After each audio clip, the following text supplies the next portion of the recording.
नमस्कार विद्यार्थी मित्रांनो, स्वागत आहे तुम्हा सर्वांचं महा एक्झाम पॉईंट या आपल्या एज्युकेशनल यूट्यूब चॅनलवरती। तर विद्यार्थी मित्रांनो, आपला आजचा व्हिडिओचा भाग जो आहे तो 5 आहे, ज्यामध्ये आपण लेखा व कोशागार विभाग भरती 2025च्या परीक्षा दृष्टिकोनातून परिपूर्ण टीसीएस पॅटर्न आधारित व टीसीएसच्या परिपूर्ण अभ्यासक्रमाला अनुसरून आपण सर्व काही अतिसंभव प्रश्नांची सिरीज आपण मागील अनेक दिवसापासून जी की सुरू केलेली आहे, ज्यामधलाच आपला आजचा भाग हा 5 आहे। तर विद्यार्थी मित्रांनो, लेखा व कोशागार विभागाच्या 3 विभागीय जाहिराती प्रसिद्ध झालेल्या आहेत, ज्यामध्ये पहिलं जे आहे जे की नागपूर आहे, ज्यामध्ये जाहिरात प्रसिद्ध करण्यात आली आहे।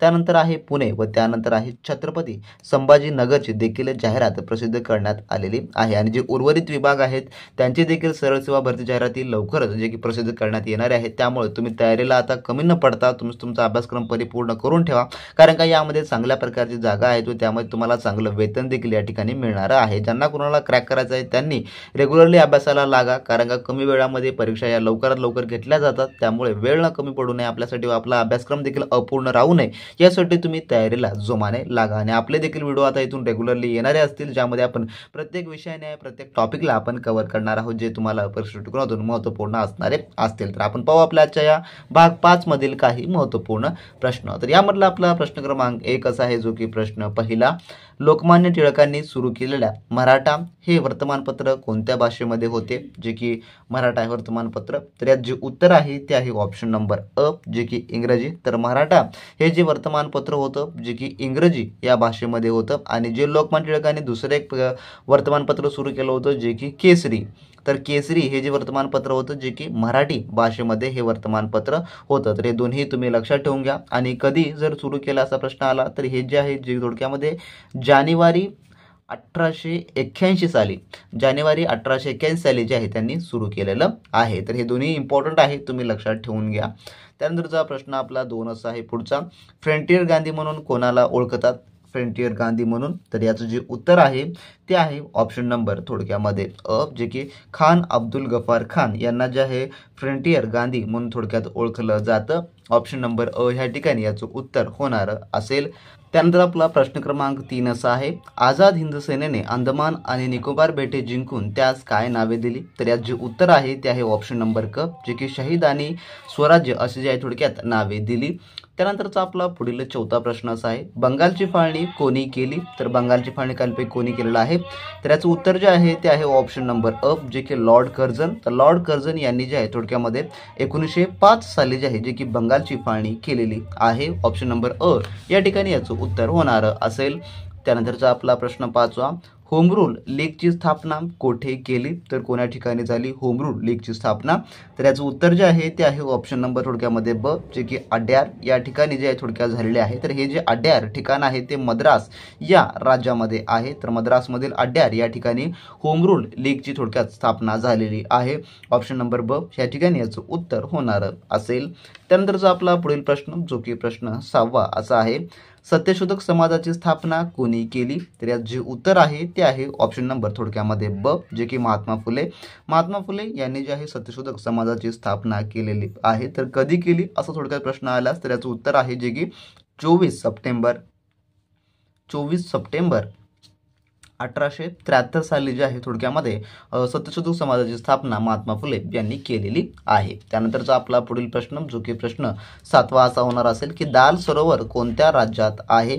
तर याचं उत्तर आहे ऑप्शन नंबर अ, जे की जम्मू काश्मीर या राज्यामध्ये आहे दाल सरोवर, जे की गोड्या पाण्यासाठी हे सरोवर थोडक्यामध्ये फेमस आहे किंवा प्रसिद्ध आहे। तर गोड्या पाण्याचे सरोवर जम्मू काश्मीरमधील दाल सरोवर हे आहे। त्यानंतर जो आपला पुढील प्रश्न, जो की प्रश्न 8वा असा आहे, आरोग्य विज्ञान विद्यापीठ कोठे आहे? तर याचं उत्तर आहे ऑप्शन नंबर क, जे की नाशिक या ठिकाणी आरोग्य विज्ञान विद्यापीठ आहे। जर विद्यार्थी मित्रांनो तुम्ही अजूनही कनिष्ठ लेखापाल या पदासाठी आपला असलेला क्रॅश कोर्स घेतला नसाल तर तुम्ही लगेच आपल्या व्हॉट्सअप सेलरला मेसेज करून ते सर्व काही मिळून घ्या। त्यांची लिंक डिस्क्रिप्शन बॉक्समध्ये देण्यात आली आहे, ज्यामध्ये कनिष्ठ लेखापालचा जो काही संपूर्ण अभ्यासक्रम आहे यावर आधारित आपले स्पेशल टेस्ट सिरीज आणि ई बुक्स आता अवेलेबल झालेले आहेत, जे की परिपूर्ण टीसीएस पॅटर्न आधारित आहेत, ज्यामध्ये तुमचा कनिष्ठ लेखापालचा जो 100% अभ्यासक्रम आहे तो कव्हर करून देण्यात आला आहे। ज्यामध्ये तुम्हाला मराठी मराठी व्याकरण, इंग्लिश ग्रामर, सामान्य ज्ञान, बौद्धिक चाचणी व त्यासोबतच अर्थशास्त्राचे जेवढे काही मुद्दे तुमच्या सिलेबसमध्ये दिले आहेत ते 100% यामध्ये कव्हर करून देण्यात आलेले आहे। त्यासोबतच TCSच्या आतापर्यंतचे जेवढे काही प्रश्नपत्रिका आहेत ते त्यामधले महत्त्वपूर्ण प्रश्न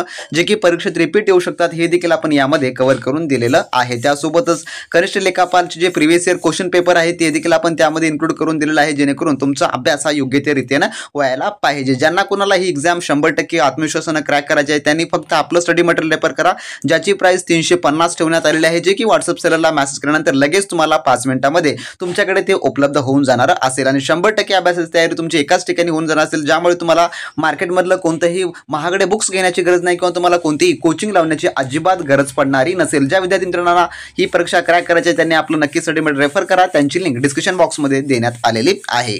विद्यार्थी मित्रांनो, अजूनही तुम्ही TCS पॅटर्न आधारित A to Z सर्व काही स्टडी मटेरियल लेखा व कोशागार विभागासाठी घेतला नसाल तर वेळ वाया घालवता लगेच तुम्ही आपल्या व्हॉट्सअप सेलरला मेसेज करून मिळवून घ्या, त्यांची लिंक डिस्क्रिप्शन बॉक्समध्ये दिलेली आहे, ज्यामध्ये आपण सर्व काही तुमचा A to Z अभ्यासक्रम आपण कव्हर केला आहे, ज्यामुळे तुम्हाला मार्केटमधलं कोणतेही बुक्स घेण्याची गरज पडणार नाही किंवा तुम्हाला कोणते महागडे कोचिंग लावण्याची गरज पडणार नसेल। सर्व काही त्या ठिकाणी तुम्हाला उपलब्ध करून देण्यात आलेलं आहे आणि सर्व काही एकदम अफोर्डेबल प्राइसमध्ये आपण कव्हर केलेलं आहे। तर पुढील प्रश्न आपला जो की प्रश्न क्रमांक 9 असा आहे, कळसुबाई शिखर कोणत्या जिल्ह्यात आहे? तर त्याचं उत्तर आहे ऑप्शन नंबर अ, जे की अहमदनगर जिल्ह्यामध्ये आहे। त्यानंतर प्रश्न 10 आपला, राज्यसभेची सदस्य संख्या किती आहे? तर त्याचं उत्तर आहे ऑप्शन नंबर थोडक्यामध्ये अ, जे की 250 एवढी जी आहे सदस्यांची संख्या आहे, ज्यामधले 238 सभासद हे निर्वाचित असतात सभागृहाद्वारे, तर त्यानंतर 12 हे जे असतात सदस्य जे की राष्ट्रपती निवड करत असतात। तर राष्ट्रपती वेगवेगळ्या क्षेत्रामधील 12 व्यक्तींची निवड ही राज्यसभेवर करत असते। त्यानंतरचा प्रश्न 11 आपला, सर्वात मोठा ग्रह कोणता? तर याचं उत्तर आहे थोडक्यामध्ये जे की ब, गुरु हा जो आहे सर्वात मोठा ग्रह आहे। त्यानंतरचा आपला प्रश्न 12वा, चले जाव चळवळ कोणत्या वर्षी सुरू झाली? तर याचं उत्तर आहे ऑप्शन नंबर ब, जे की 1942 साली चले जाव चळवळ सुरू झाली। त्यानंतर प्रश्न 13वा, काँग्रेसमध्ये फूट कोणत्या अधिवेशनात पडली? तर याचं उत्तर आहे ऑप्शन नंबर अ, जे की सुरत अधिवेशनामध्ये काँग्रेसमध्ये जे आहे थोडक्यात फूट पडली। त्यानंतरचा आपला प्रश्न 14वा, ग्रामसभा भरवण्याची जबाबदारी कोणावर असते? तर याचं उत्तर आहे ऑप्शन नंबर अ, जे की सरपंच यांच्यावर जे आहे ग्रामसभा बोलवण्याची जबाबदारी असते। त्यानंतरचा आपला पुढील प्रश्न जो की प्रश्न 15वा असा आहे, मादाम भिकाजी कामा यांनी भारताचा राष्ट्रध्वज कोठे फडकवला? तर याचं उत्तर आहे ऑप्शन नंबर ब, जे की स्टुटगार्ड या ठिकाणी मादाम भिकाजी कामा यांनी जे आहे थोडक्यात भारताचा राष्ट्रध्वज फडकवलेला आहे। तर हे सर्वच प्रश्न तुम्हाला IMP आहेत, कारण का GK GS सेक्शनमध्ये तुम्हाला हे 100% विचारले जाऊ शकतात। त्यानंतरचा आपला प्रश्न 16वा असा आहे, धारासेना सत्याग्रहाचे नेतृत्व कोणी केले? तर याचं उत्तर आहे ऑप्शन नंबर अ, जे की सरोजिनी नायडू यांनी जे आहे ते केलेलं आहे। त्यानंतरचा आपला पुढील प्रश्न जो की प्रश्न क्रमांक 17वा असा आहे, पाक्षिक हे दर किती दिवसाला प्रकाशित होते? तर याचं उत्तर जे आहे ते आहे ऑप्शन नंबर थोडक्यामध्ये ब, जे की 15 दिवसाला जे आहे जे की पाक्षिक होते, तर 7 दिवसाला जे आहे जे की साप्ताहिक प्रसिद्ध होत असतं आणि मासिक जे की महिन्याला प्रसिद्ध होत असतं। तर हे सर्व लक्षात ठेवून घ्या, तुम्हाला विचारला जाऊ शकतो हा प्रश्न। तर याच्यानंतर प्रश्न आपला, पंचगंगा व कृष्णा नदी यांचा संगम कोठे होतो? तर याचं उत्तर आहे ऑप्शन नंबर ड, जे की नरसिंहवाडी या ठिकाणी पंचगंगा व कृष्णा नदी यांचा संगम होतो। त्यानंतर प्रश्न 19 आपला, कोणाचा जन्मदिवस सद्भावना दिवस म्हणून साजरा केला जातो? तर याचं उत्तर आहे ऑप्शन नंबर अ, जे की राजीव गांधी यांचा जन्मदिवस सद्भावना दिवस म्हणून साजरा केला जातो। तर असे हे काही महत्त्वपूर्ण प्रश्न होते जे की मित्रांनो आपल्या आजच्या या भाग आपण जे की 5 मध्ये आपण कव्हर केलेले आहेत। जर या प्रकारचे प्रश्न तुम्हाला रेग्युलरली पाहायचे असतील तर चॅनलला आपल्या सबस्क्राईब करून घ्या आणि ज्या कुणा विद्यार्थ्यांना परिपूर्ण TCS पॅटर्न आधारित A to Z study material घेऊन चांगला व योग्य दिशेने अभ्यास करायचा असेल त्यांनी नक्की आपल्या व्हॉट्सअप सेलरला मेसेज करून सर्व काय मिळवून घ्या। आपण भेटू नेक्स्ट व्हिडिओमध्ये नवीन प्रश्नांसोबत, नवीन काय अपडेट सोबत, नवीन मॅच सोबत। तोपर्यंत बी प्रॅक्टिस क्रॅक एक्झाम।